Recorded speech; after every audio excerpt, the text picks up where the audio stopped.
Bonjour à tous, c'est Tolo et bienvenue sur ce podcast où on vient déconstruire les sujets de société et souvent l'idéologie dominante, non pas dans le but de troller ou de crier au complot, mais pour éveiller les futurs leaders conscients, disruptifs et impactants qui vont déconstruire le monde d'aujourd'hui et construire le monde de demain. Alors aujourd'hui, d'abord j'ai envie de vous dire merci pour tous ces commentaires et la qualité de ces commentaires qui majoritairement sont très positifs. Et du coup, j'aimerais faire une petite rapide introduction par rapport à nos interactions à travers ces vidéos et ces commentaires. Alors déjà, je m'excuse parce que je ne réagis pas en commentaire parce que je n'ai pas le temps vu le rythme de podcast que je publie en ce moment, mais je vous lis comme je vous le disais.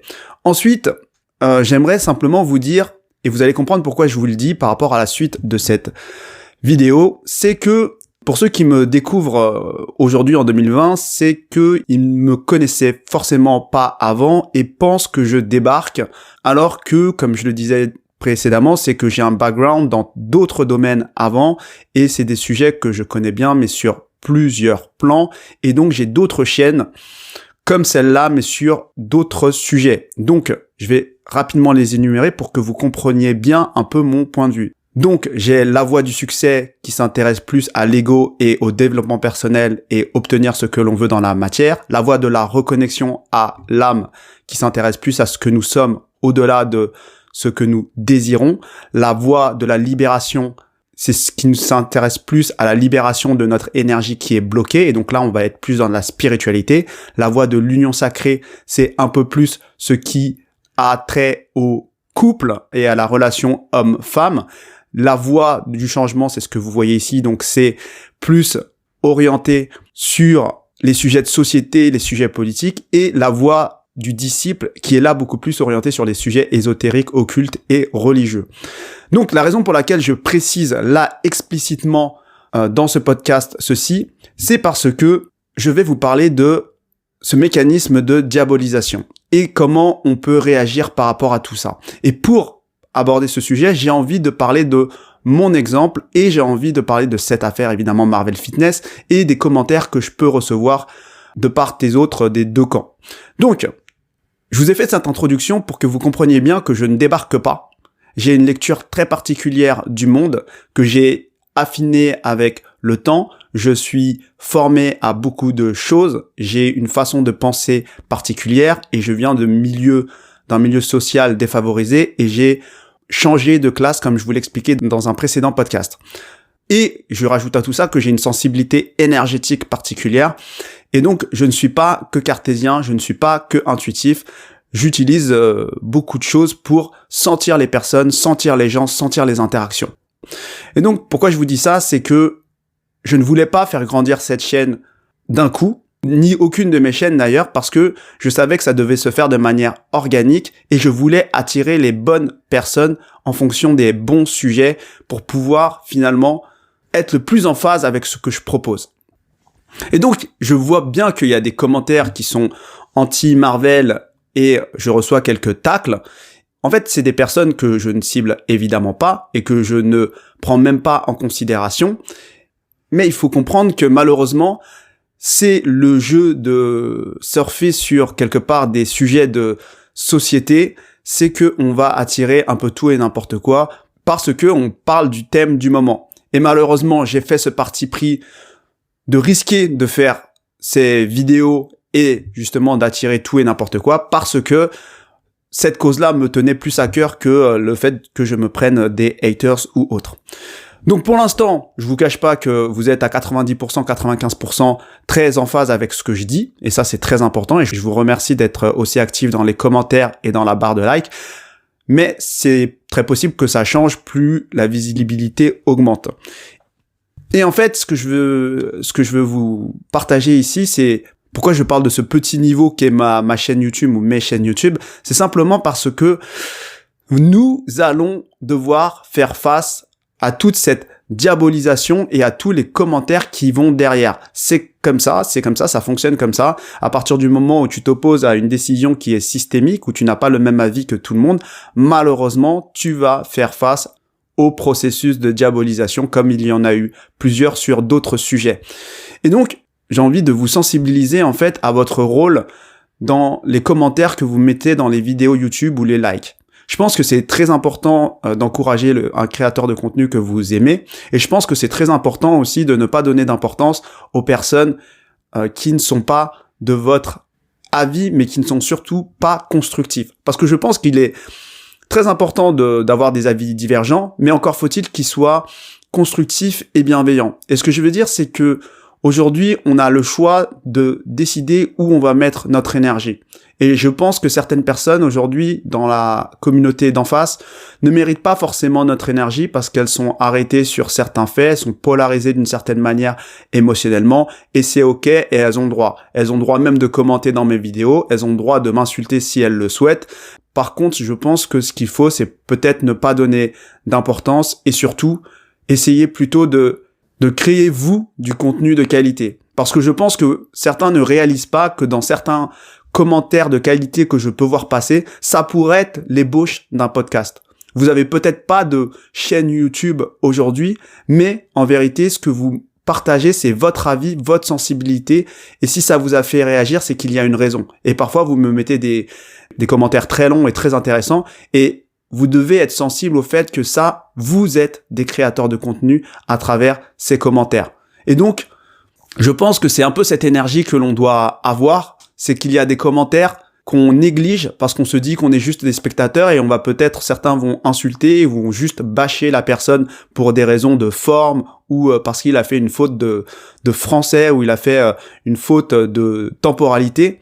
Alors qu'en fait, je pense que ce qu'apporte finalement le web 2.0, c'est justement cet échange et que tout le monde peut devenir finalement un créateur de contenu. Et le problème qui va venir, c'est justement, et c'est pour ça qu'on doit s'élever en conscience quelque part, c'est que ça apporte aussi le fait que on a l'impression que tout le monde est au même niveau. Oui, techniquement, tout le monde est au même niveau, tout le monde a le droit de dire ce qu'il veut. Après, c'est à nous d'aiguiser notre intuition, notre discernement pour savoir avec qui on veut, entre guillemets, échanger pour grandir mutuellement. Et ça, c'est très important pour moi, et je le dis précisément par rapport à mes vidéos, et je pense que dans les commentaires, c'est assez juste, en tout cas en ce moment, et c'est assez bienveillant, mais c'est vraiment quelque chose que moi, je veux garder, et même, je vous le dis peut-être pour vos commentaires, pour d'autres créateurs de contenu, c'est que vous avez une responsabilité de donner de la force à certains commentaires, ou de ne pas donner de force à d'autres commentaires. Et ça, c'est très important parce que ça fait suite finalement au sujet que j'ai envie d'aborder avec vous, c'est la diabolisation. La diabolisation, c'est un processus qui est obligatoire pour le système pour pouvoir imposer sa vérité. Donc il va surfer sur votre culpabilité, il va surfer sur le fait que vous ne ralliez pas l'expression de ces valeurs de liberté et d'égalité et que quelque part vous êtes un opposant à ces valeurs-là, chose qui est complètement faux finalement, mais dans la façon dont il va construire la réalité qu'il veut imposer à tout le monde, il semblerait que oui, vous vous opposez en tout cas à ce qu'il impose, et donc de facto vous vous opposez à ce principe d'égalité et de liberté. Et donc ce que je veux dire, c'est que ce qui se passe dans les commentaires, la façon dont vous gérez votre énergie dans les commentaires, c'est la même que la façon dont vous générez l'énergie dans votre vie. Et la façon dont vous générez l'énergie avec ce sujet ou d'autres sujets qui peuvent être polarisants et sur lesquels il y a des gens qui sont diabolisés ou non. Donc je vous mets en parallèle, moi, comment je réagis à certains commentaires par rapport à comment on devrait réagir plus généralement et sur les réseaux sociaux et dans la vraie vie. Moi, donc, dans certains commentaires, effectivement, quand on me lâche une monophrase qui ne dit rien et qui me répète juste des faits qui ne sont que ceux de la partie adverse, ça ne m'intéresse pas. Je ne sais pas d'où parle la personne, mais moi, je sais d'où je parle. Et je parle du point de vue que je vous ai décrit en début de podcast, c'est que moi, je viens du développement personnel, de la spiritualité, de l'art, du tantra, de l'ésotérisme, de la politique. Donc, je me suis construit sur plusieurs plans, donc je ne peux pas, en fait, échanger sur une monophrase qui renvoie tout le propos que je dis sur 17 minutes de podcast, voire sur les 10 podcasts que j'ai fait précédemment. Et donc, c'est ça, en fait, le vrai sujet, c'est que nous allons nous faire diaboliser pour ce sujet-là ou pour d'autres sujets, et c'est comme ça, mais nous devons savoir avec qui on veut interagir. Et quelque part, nous devons savoir dans quelle démarche nous sommes. Parce que nous sommes dans une démarche, finalement, de recherche de notre vérité où nous essayons d'aligner ce que nous ressentons émotionnellement, ce que nous ressentons intuitivement avec ce que nous pouvons penser et ce que nous allons construire dans le plan mental qui va coller plus ou moins avec la réalité. Ce ne sera pas exactement la réalité, mais ce sera quelque chose qui se rapproche d'expérience en expérience. Et à chaque fois qu'on va sentir une dissonance entre notre ressenti et notre plan mental, nous allons essayer de comprendre pourquoi et de chercher. Et les personnes qui ne sont pas d'accord avec nous ou qui viennent enrichir le débat, elles servent à ça, elles servent à nous permettre à nous réaligner entre notre plan émotionnel et notre plan mental. Donc, ce travail étant déjà difficile, nous devons nous connecter d'abord avec les personnes qui font ce processus, ce même processus que nous. Et donc, c'est pour ça que cette communauté me tient à cœur, parce que nous sommes dans ce processus de recherche de vérité. Nous essayons de comprendre pourquoi ce que nous vibrons émotionnellement et la réalité que nous propose ce monde ne matche pas. Qu'est-ce qui ne va pas dans la structuration de ces idées? Et c'est ça que j'apporte moi aujourd'hui à travers tous ces podcasts. C'est pour mentaliser des choses que vous ressentez déjà. Et je ne m'intéresse absolument pas aux personnes qui ne ressentent même pas ce que je ressens moi. C'est pas eux que je veux convaincre. Je vais pas convaincre sur un ressenti. Je vais pas te demander de ressentir ça. Je m'intéresse aux personnes déjà de base qui ressentent ce que je ressente. Et moi, je fais ce processus de mentaliser déjà pour moi et je le partage pour les autres. Et elles le prennent ou non. C'est juste pour elles ou non. Les autres, personnellement, aujourd'hui, je m'en fiche. Et c'est ça que je veux dire, c'est que les médias sont là pour nous diaboliser. Les personnes que vous connaissez pas sur les réseaux sociaux vont être là pour vous diaboliser, vous traiter de pro-harceleur, vous traiter d'anti-liberté, d'anti-égalité, d'anti-progressisme, tout ce que vous voulez. Certains de vos amis vont pas comprendre vos positions et vos proches peut-être non plus. Donc, ce que je veux dire, c'est que où on met son énergie dans tout ça? Est-ce que je mets mon énergie à attaquer des médias? Bien sûr que non. Est-ce que je mets mon énergie à attaquer des personnes qui m'attaquent sur Internet que je connais même pas et je sais même pas qui c'est? Bien sûr que non. Pour moi, c'est très important pour moi de vous faire ce podcast qui est encore un peu différent de tous les autres, mais c'est vraiment pour ce travail que l'on doit faire qui est en fait implicite, mais qui est cette recherche de notre vérité et qui va se rapprocher de plus en plus de la vérité, sans pour autant avoir la prétention de détenir la vérité, mais surtout en ressentant les personnes avec qui on veut échanger ou les personnes avec qui on ne veut pas échanger. Et moi, j'ai l'impression que cette démarche commence déjà dans les commentaires sous mes vidéos ou dans les commentaires sous les vidéos en général.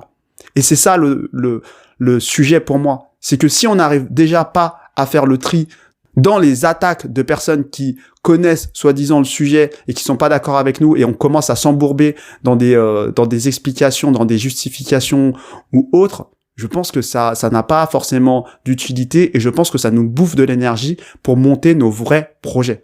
Et je pense que dans tous les commentaires que j'ai lus, c'est ce qui m'encourage beaucoup à continuer, c'est que il y a des créateurs de contenu. Il y a des futurs créateurs de contenu. Il y a des personnes qui veulent partager leur vision. Il y a des commentaires extrêmement instructifs. Aujourd'hui, peut-être que vous ne le faites pas pour X ou Y raison, mais demain, peut-être que sur un autre thème, par rapport à cette affaire Marvel, vous aurez plus les yeux ouverts et vous aurez plus envie de structurer certaines injustices comme moi je le fais dans cette affaire. Et c'est ça en fait tout mon rôle et c'est pour ça que quelque part, je prends le risque de parler de cette affaire au risque de m'attirer des personnes dans ma vibration ou qui cherchent juste finalement à trouver de quoi manger pour répondre à la partie adverse de manière violente.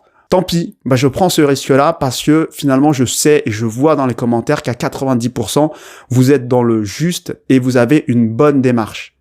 Et c'est ça que j'ai envie de vous encourager aujourd'hui parce que la diabolisation, elle est là sur ce sujet, elle sera là sur d'autres sujets et on ne pourra pas l'éviter parce que c'est un processus normal pour que vous puissiez culpabiliser par vous-même, pour que vous puissiez vous retirer des combats, pour que vous puissiez avoir honte et que vous retourniez votre veste sous le poids de la pression et que vous puissiez aussi détruire votre cercle social à travers vos positions. Et donc c'est ça le rôle de la diabolisation.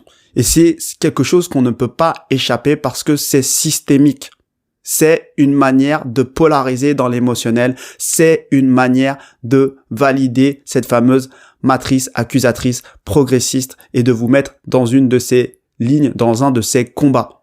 Et c'est comme ça. Et pour ceux comme moi ou d'autres qui vont commencer à dénoncer ce que je dénonce aujourd'hui, je rentre dans ce nouveau profil qu'ils ont inventé de complotiste, donc celui qui dénonce ce qui n'est pas visible ou ce qui n'est pas officiel. Et c'est ok, et c'est comme ça. Et aujourd'hui, il n'y a pas de haine à avoir par rapport à toutes ces personnes que vous allez croiser, c'est juste du discernement et de savoir avec qui on veut échanger de l'énergie. Certains vont nous faire perdre de l'énergie, d'autres vont nous en faire gagner dans ce processus de recherche de notre vérité qui, finalement, s'apparente à une recherche de la vérité, mais sur toute une vie. Et donc, vous devez réaligner votre plan mental avec votre plan émotionnel pour que finalement le tout soit aligné avec une réalité qui est juste. Et ce que je veux dire, c'est que ils n'ont aucun intérêt à ce que vous soyez alignés parce que ce qu'ils utilisent, eux, de leur côté, c'est la stratégie du choc. Ils utilisent des chocs traumatisants comme la crise qu'on est en train de vivre aujourd'hui pour pouvoir vous faire accepter ce qui n'est pas acceptable. Et moins vous êtes alignés entre tous vos plans, plus vous êtes possiblement prêt à accepter ce qui est inacceptable. Et c'est ça qui est très important dans le cheminement que moi je propose, c'est que vous devez vous réaligner. Et c'est une démarche personnelle. On n'est pas tous faits pour avoir la même sensibilité, mais on est tous faits pour s'aligner par rapport à ce que nous sommes et par rapport à ce qu'est la vie. Donc voilà ce que j'avais envie de vous partager aujourd'hui. C'est un podcast un peu différent, un peu plus presque, j'ai envie de dire, développement personnel sur cette chaîne qui n'est pas dédiée à ça, mais c'est pour que vous puissiez vous relever par rapport à la diabolisation, par rapport à ce sujet-là qui est inévitable. Donc, n'hésitez pas à partager, à commenter, à vous abonner, à liker et à enrichir encore une fois ce podcast, cet épisode. Je vous souhaite à tous une bonne journée et à bientôt.